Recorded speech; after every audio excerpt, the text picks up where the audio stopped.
Present by Magahi Music Recording Studio, Guraro.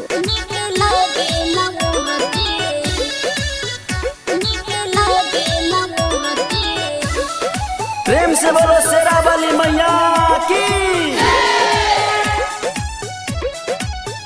लेके थार सखी रे दिया बार सखी रे देवी मैया के आरती उतार सखी रे ए सखी चला।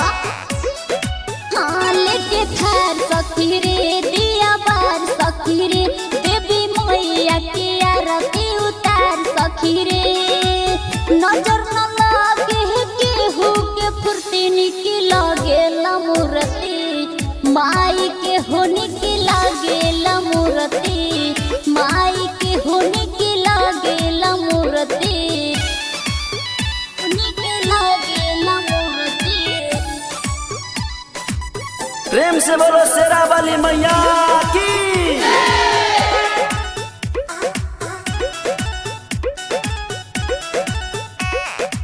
निमिया के पेड़ा वहाँ पे माई के बैठाव सातों बहिन के शीतल पनिया पियाव सखी चला।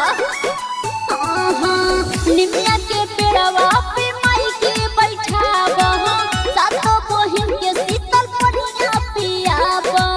माई से नहिया हमरो के जुटी निकल गेला मूर्ति माई के होनी के लागेला मूर्ति माई के होनी के लागेला मूर्ति